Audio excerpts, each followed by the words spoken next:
Well, hello, I'm Mrs. McKeough. You may not remember me, but I used to teach second grade at Southeastern Elementary School. But today I'm here to read you a bedtime story. Gilbert GoldFish Wants a Pet.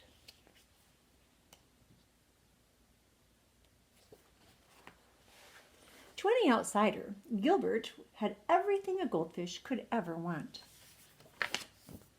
He had a magnificent stone castle, a treasure chest full of gold, and a feast of tasty flakes that fell from the sky just in time for breakfast every day. But the one thing Gilbert did not have was the very thing he most desperately wanted, a pet. Sometimes he imagined his pet would be small, sometimes big, and sometimes really big. Sometimes Gilbert imagined his pet would have fur, or feathers, or floppy ears. But every day and always, Gilbert imagined what it would be like to have a pet to care for and to love. Then one day, Gilbert woke up to find a dog barking at him. Bark, bark, bark. Gilbert blinked his eyes to make sure he wasn't dreaming. The dog wagged his tail and licked the bowl. Gilbert swam around and around in happy circles.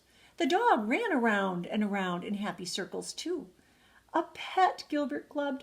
I have a pet. The dog barked and barked and barked some more. Bark, bark, bark. Gilbert never dreamed his pet would be so noisy or so thirsty. A week passed. A very tired Gilbert woke up, and the barky bark dog was gone. The castle was quiet again. Gilbert was just a teensy bit relieved. A few days later, Gilbert noticed a small gray mouse peering at him through the glass. Gilbert's little fishy heart went pitter, patter, swoosh.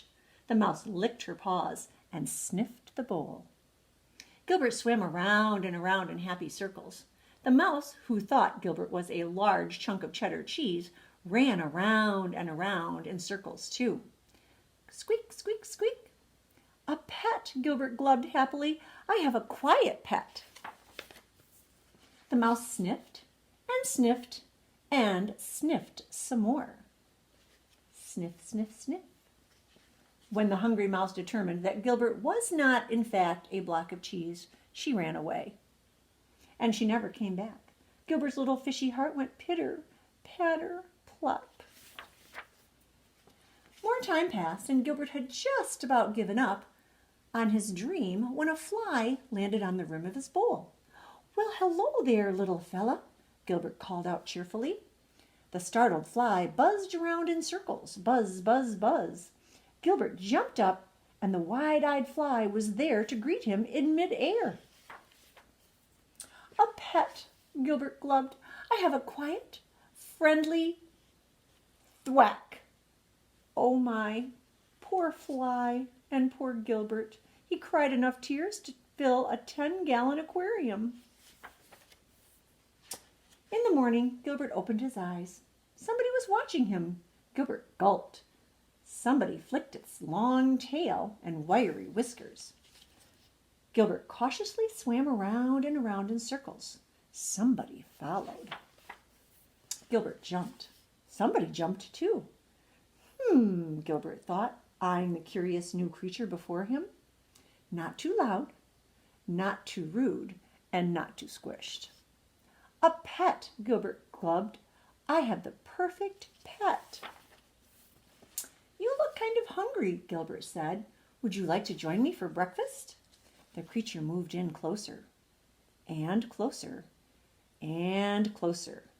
And then it took a big bite of a delicious green flake. The pink ones are really good too, Gilbert said with a smile. Would you like me to show you around the castle?